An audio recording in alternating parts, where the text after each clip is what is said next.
And this is Temitola. Last episode, we talked about the first part of the book, 1984.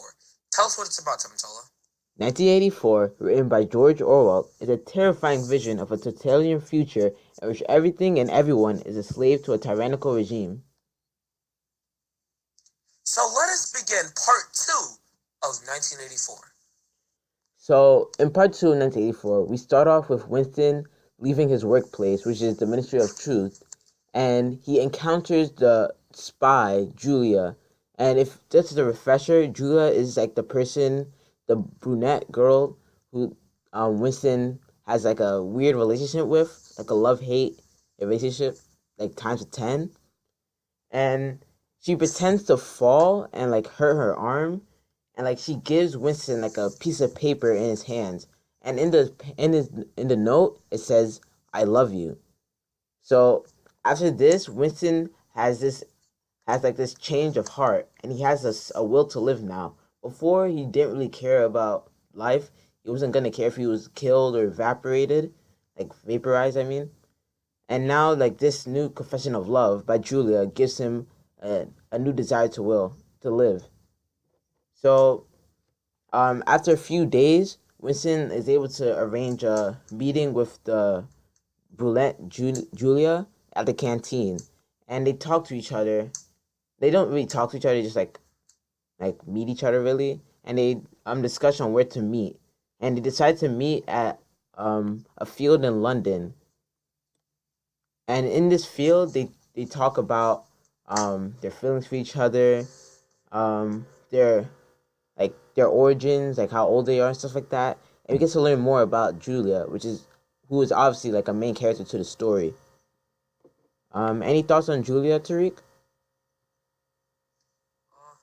Honestly, at this part of the book, when I was reading, I still thought that Julia might have been a little bit, I don't know if I said this last episode, but how I felt about Julia was it was more of a. I feel like she was lying about the whole thing at this point in the story. I felt like she was too. As Winston said himself, like she was very suspicious of him. She seemed to be suspicious of him, and I was like, maybe we might have to like end her, or just cut her out of the picture because we're trying to start a rebellion here. And even when she was spying on him when he went to the Pearl Street, or like this Pearl area, like it was kind of suspect, suspicious. So, yeah. And then now that we're in book 2 or part 2, I start to realize that Julia is even more suspicious in my opinion because who randomly pretends to fall and gives Winston a note saying "I love you." To me, I don't. It just sounded very far fetched. I guess you could say like she wasn't. She didn't really mean it. I felt like she was spying on him at this point in the story. I can't really tell you how I feel about future events. So yeah. Yeah, I get that. But again, in Winston's defense, I know I seem like I'm defending Winston a lot, but Julia, like in this society, love isn't really like enforced. It's actually kind of like banned in a sort of way. Like you can't really like have affection for like show any affection for someone. So it's kind of like I understand how it would be hard for Julia to like show her love for Winston other than this note. So I think that's why she was like staring at him and stuff like that. Cause like in this world, like in our world, we know how to like show our love for someone. Like maybe some roses, some chocolates, or something like that. But in this world, you don't have those luxuries, so you have to like make do. And especially when you're doing something illegal like this, I understand. Like I still have my doubts about Julia, of course, but I was still on the edge, basically. I was still on the edge, and I understand why she acted like that. So I can understand how I can understand yeah, your go on. side of how everything is. But I would like to move on to later in the story of where they end up in the countryside. They ended up having sex, and the way Julia really was towards Winston on how she. Oh, it was kind of like Catherine, like a little bit, on the idea that she wasn't really looking to be part of a rebellion, and like she was just doing it more of like an animal instinct. And like, Winston was thrilled by it, and they even, they did it. They woke up the next day, and then they even arranged more meetings. And so, Tamatalo, my question to you is, how did you, like, did you feel like Julia was going to be a key component to Winston's life in the future of the book? I guess you said it's kind of basic, but I mean more of a, like, how do you think she's going to be connected? Like, because I believe in the beginning she was just more like not anti-rebellion, but she wasn't all for rebellion. Like, she didn't want to go capture all the pearls, go like, we need to form a revolution. Let's make a renaissance, guys. But she also wasn't all like, oh yeah, the party is so amazing type. So how do you think she was going to connect to Winston later in the story from this point?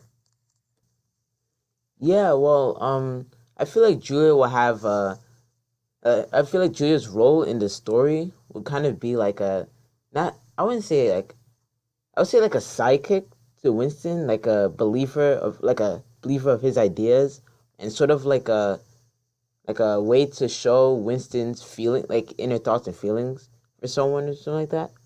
I don't know. Cause Julia, she seems like not really for the rebellion. She just seems like because she just seems like she just does it because she wants to do it, not because like the greater good of the rebellion or stuff like that, or down with Big Brother type of thing, like Winston. So at this point in the story, I was kind of like confused on where Julia will go, like how Julia and Winston's relationship will go, and like how she will be beneficial to the story, you know, other than like maybe like a partner in crime type of thing. But yeah, that's basically it. Does that answer your question? Um, it really does. And I have another one, and it's gonna kind of be moving on Mm-hmm. more further, if you don't mind.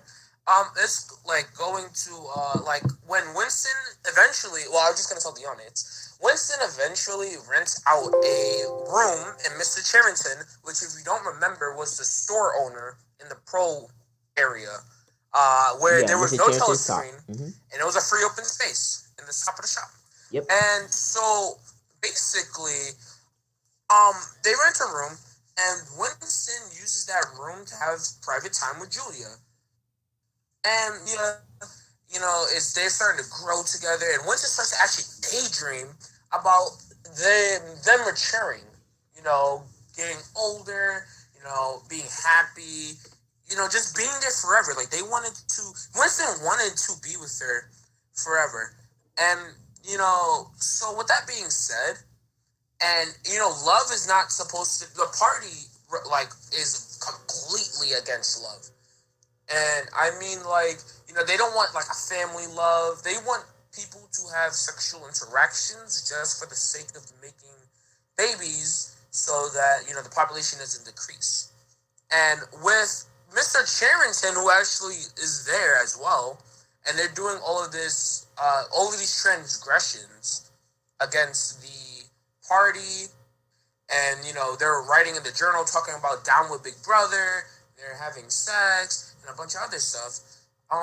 Like, I don't know. Like, how do you think they did not get caught this early? Oh, I think they didn't get caught because they're in the because I thought that they were in the pole areas, right? Because they're in the pole area, and like it's been established that the party doesn't really pay attention to the pros or like anything they do, and since like the shop where they stay at is in the pole area, I just assumed like, oh, maybe the party just look by this, but in the back of my mind, I still thought like, like wouldn't like Winston's still part of the outer party, and wouldn't they still like wonder where he goes every day? Because usually a day-to-day basis for a member of the outer party is you wake up, you leave the victory mansions, you go to work, you go to the canteen, you go back to work, you go home, and you repeat. So I think it'll be kind of weird that he has that extra step of going to the pros area every time, and then the party will start questioning, like the dog police will start questioning, like, where is he going? Like, why is he going to this area? Because I think they'll see him going to the pros area. And so I would like to move on. I really appreciate what you said, Temi, because it makes a lot of sense and I understand it. And I can honestly really understand how you feel about this, like how, how you thought she was going to be connected. Because honestly, I could agree. I could semi-agree on how you felt. Mm-hmm. And Temi, I really agree with you on how Julia was like how you felt Julia was supposed to be connected was actually very similar to how I felt she was going to be connected. I really it's just the way she was introduced and the way that Winston cared about her throughout the story. It really made me think about it. But like, I didn't really think similar to you. And to move Mm-hmm. on, I would like to talk about one of the big conversations that him and Julia were talking about. Hate Week. They weren't really talking about it. Let me rephrase that. It was on Winston's mind. Of like it was mentioned a few times, and Yeah. he was like exhausted because of it. And Hate Week is kind of like the 2 minute hate that we saw in like the beginning of the story. But instead of 2 minutes, it's extended through a whole week where posters are made supporting Big Brother, propaganda's everywhere, and then they all hate Goldstein. And, it's like almost like a festival that Yeah. lasts a week, It's crazy. supporting the party and going against Goldstein. And honestly, this idea is like I believe it's like the one of the largest brainwash techniques that the inner party or the party in general has made. Well, I guess Big Brother, or the top government, I guess you could say, has made because if you really think about it, it's like literally anyone who has had doubts, like within the few days, the amount of people who rally together to support Big Brother and hate anyone who opposes the party, it basically makes you just want to be quiet, shut up, and sit down and just be content with your life. You know what I mean? And honestly, I really, don't know, I guess I kind of got excited for Hate Week. How a lot of people What do get you mean? excited for Hate. People who are very nationalistic and support the party, would have got really excited for Hate Week. They've been waiting for this. It's like waiting for Christmas or school break or some vacation. I kind of was excited. I wanted to see what Hate Week was like. I wanted to see, everyone having fun, but also I wanted to see how Winston would fit into the crowd. That was like one of the biggest things I was interested in seeing, how Winston would fit in. Well, So, how did you feel about Hate Week when it was talked about? for me, I kind of like opposing. Well, not opposing views. Kind of similar views actually. Now I'm thinking about it. I wasn't really focused on how Winston would fit into the crowd because, as usual, Winston would just be another little figure. And because Winston's not someone, he's smart, I guess. He's not the type of person to be like down with Big Brother out in the open, and where he used to be caught and vaporized, like in the figurative sense, of course.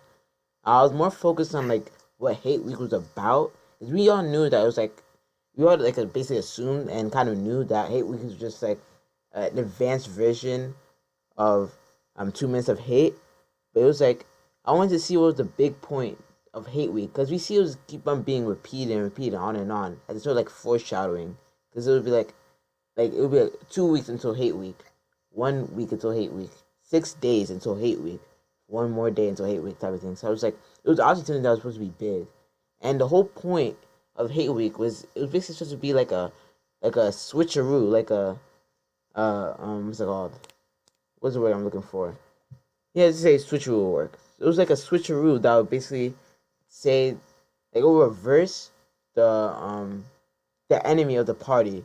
The party is Oceania, of course. Right now, like this whole place, this whole party and landmass is a part of Oceania, and we knew from the beginning it was already established that Oceania was at war with East Asia, which is um, another big powerful thing that we don't really know about. But during Hate Week, the speaker announced that Oceania was not at war with East Asia. Was that actually no? Forget. I meant Eurasia, not East Asia. Anyway, I was saying that the speaker announced that Oceania was at war with East Asia and not Eurasia, which was like kind of crazy to announce because after you're building all these posters and like propaganda material and all these articles and stuff like that that like go against go against Eurasia.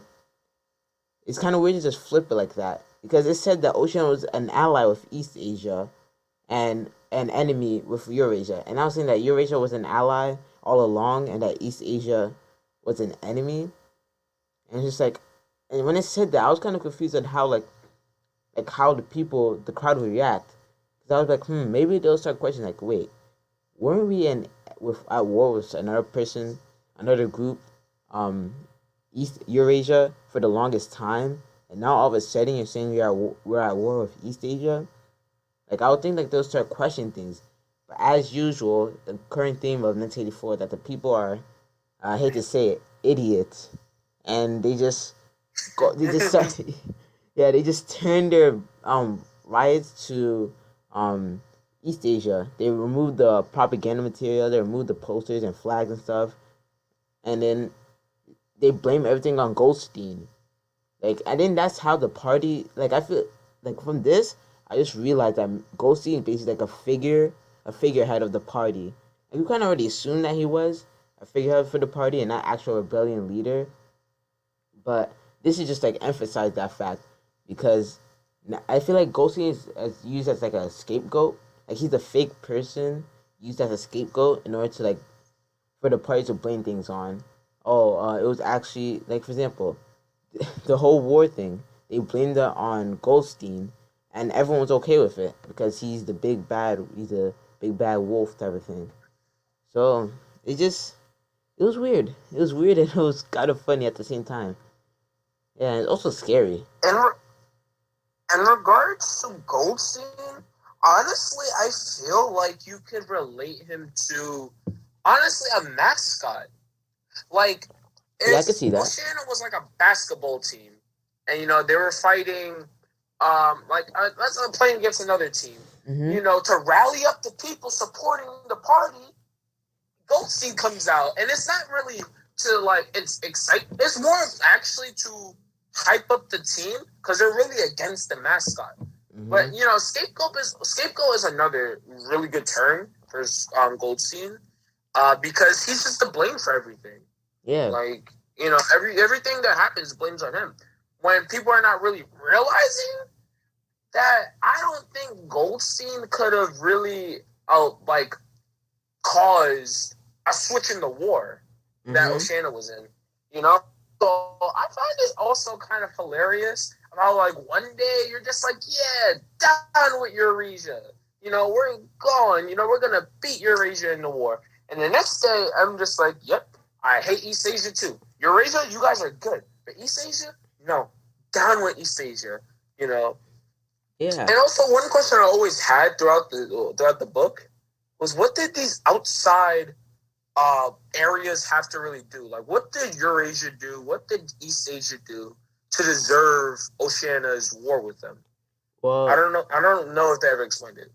Well, they do a little bit. It's kind of hard to notice, but they do because it's really easy to skip this part because it just seemed like a bunch of verbatim um stuff about the world. But yeah, we'll go into it more in detail later. For now, I want to go back to what's it called? A previous encounter with Winston and O'Brien because we kind of skipped this part talking about Hate Week. So in this part, Winston encounters Mr. O'Brien, when we already know that Winston has an intellectual love for Mr. O'Brien. He feels like Mr. O'Brien is a part of the rebellion and the Brotherhood, which is the title of the rebellion. And Mr. O'Brien meets Winston and he says, did you see the new 10th edition of the dictionary? By the way, it's a book that Syme was working on. And he said, oh, how about you come over to my house later so you could pick up a copy? And from this, Winston already gets accused. Like, hold on, I think Mr. O'Brien is trying to tell me something. I think he's trying to get me into the Brotherhood, into the rebellion. And this kind of just excites Winston the whole time, and it kind of gives him a reason to keep pushing forward. Because during Hate Week, I forgot to mention, the Ministry of Truth has to work almost double the time because the Ministry of Truth deals with like propaganda and removing records of the past. And this is big. Oceania changing its like enemy in a war is like something that will take hours trying to remove any evidence that goes against this information. So Winston spends like 90 hours in 1 week.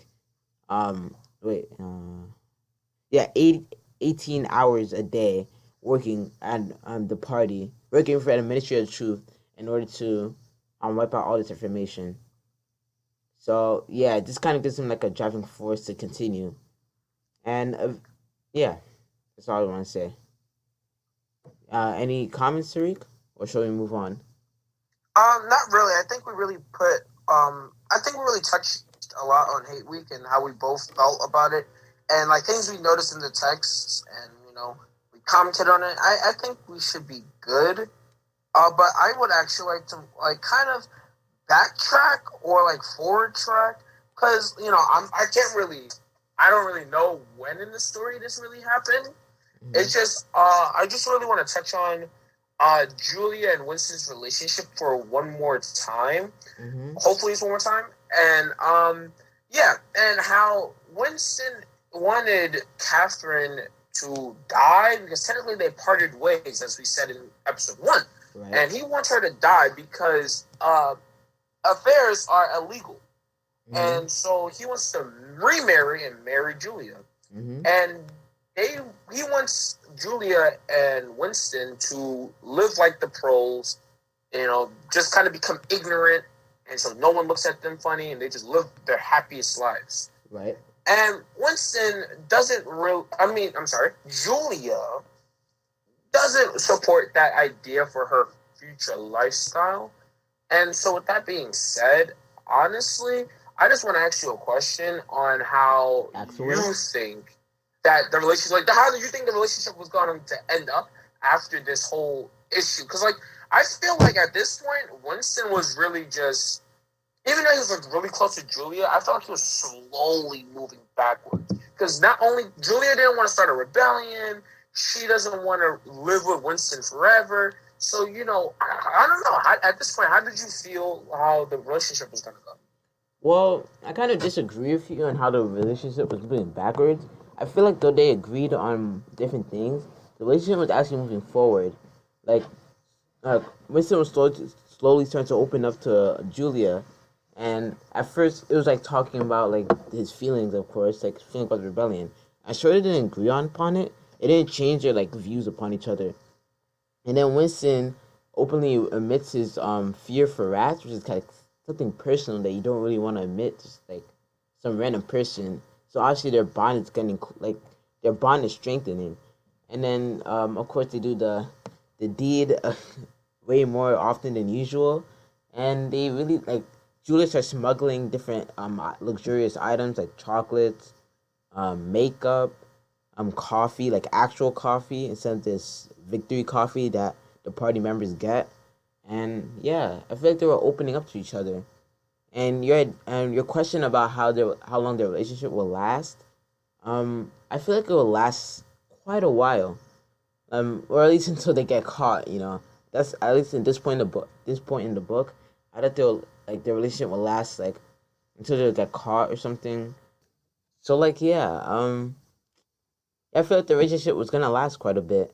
They seem to have something going on. Any more questions? No, that would be it, actually. All right, so let's move on.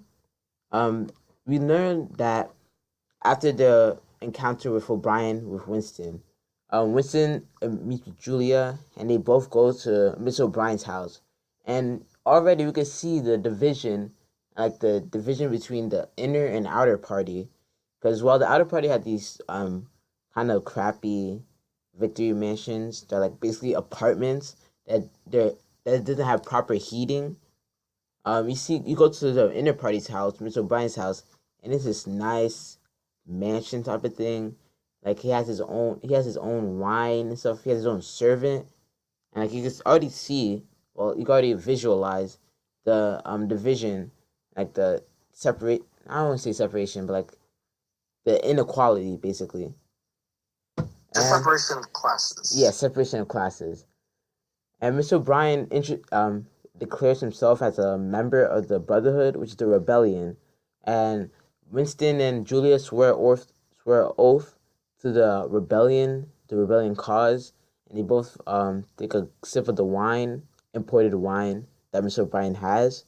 And Winston eventually gets a copy of the book that the Brotherhood uses, which is I forgot the name of it, but yeah, he gets a copy of it during work, and he begins to read it.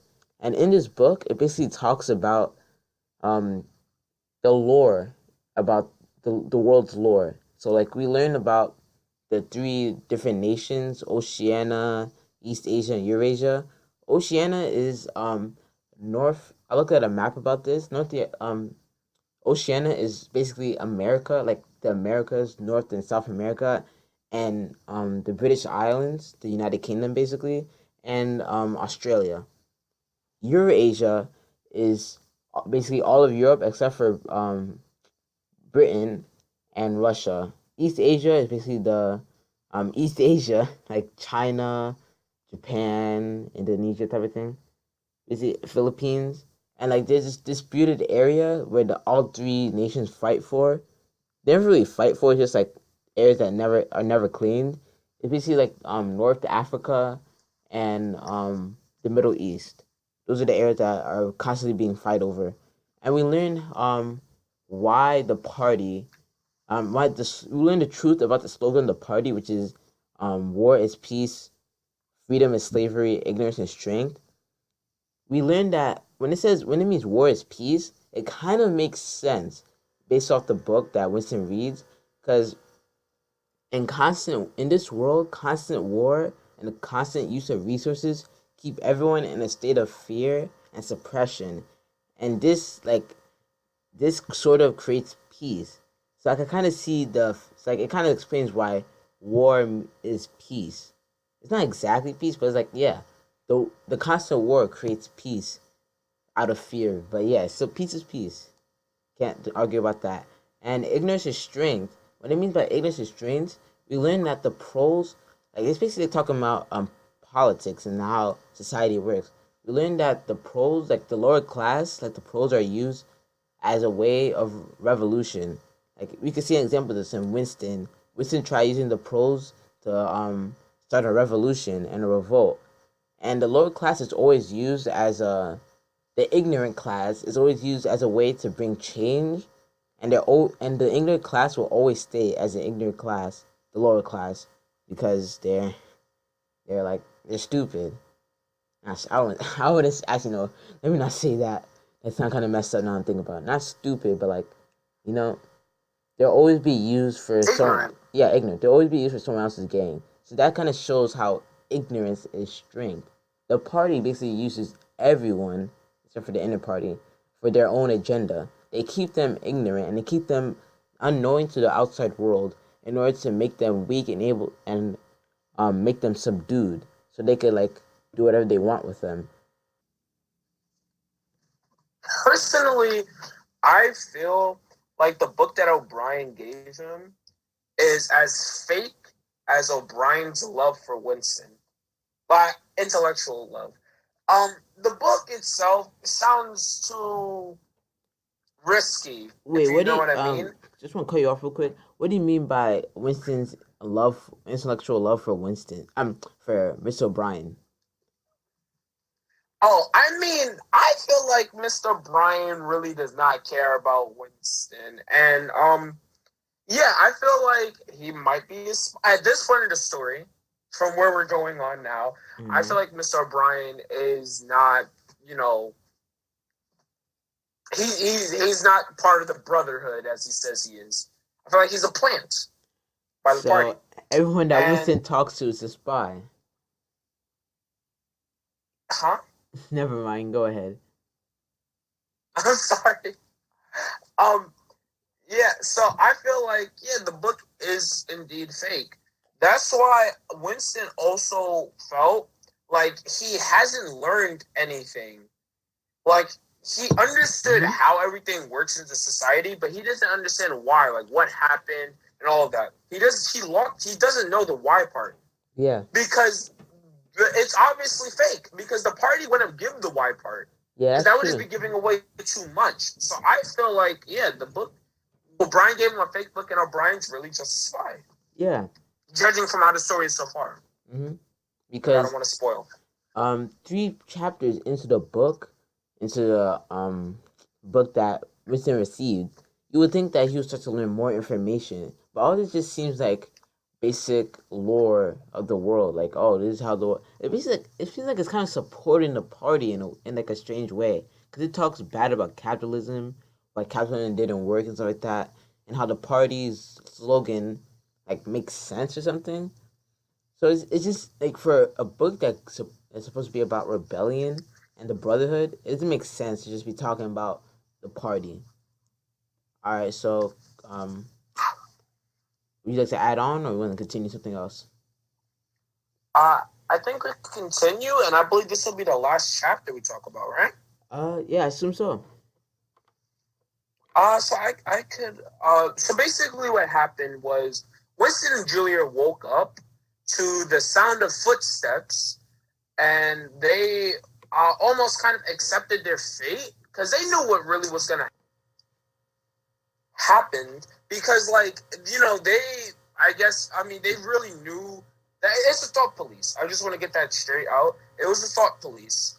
And they were coming to arrest Julia and Winston, and they accepted it. If you look at the story, they didn't try to fight away. They didn't try to, like, go against him. They just took it because they knew that there was almost no way of escaping it. Because let's say they did get away from the thought police and they just started running away. Where were they going to go?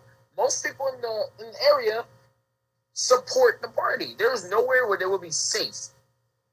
And with that being said, this is what happened. They got arrested and they were taken to an unknown place, as we know so far. They're taken to an unknown place, and honestly, this was, to me, the most exciting part of the book, I guess you could say. Like, I was really, I was up in my seat. I was like, oh my gosh, they actually got caught. Because Yeah. I didn't expect it to really happen until part 3, which is coming up. I didn't think they were going to get caught. So I thought maybe them getting caught was going to be the end of the book, actually. Yeah, But no, they got caught, like, right in the middle. Yeah. Which is it was a pretty good turn. Yeah, and it was just like the way it started. It was just like they were just talking regularly about regular political stuff, and all of a sudden you just hear, "We are the dead. We are the dead" from Mr. Carrington's voice. So you already know that Miss Carrington was actually a part of this too. And then when it says the stomping coming from outside, coming to their door, that was just so suspenseful, and like it had me on the edge of my seat. I was reading this on the bus. I was like, whoa, it was crazy. And yeah, this is like the climax of the book, really. Or this, if it's not the climax, then it's the rising action. Like not rising action, but like near the end of the rising action. Yeah, so that's all for today of part 2 of the podcast. Tune in next time we talk about book 3. Any final thoughts, The Tariq? final chapter. Yep, that's right. Honestly, I have no final thoughts. I just want to really say again on how the part 2 was probably my favorite part. Because it's like when everything was connecting, we got to learn about Julia. We got to learn about O'Brien's quote-unquote true identity, about how he felt about the party.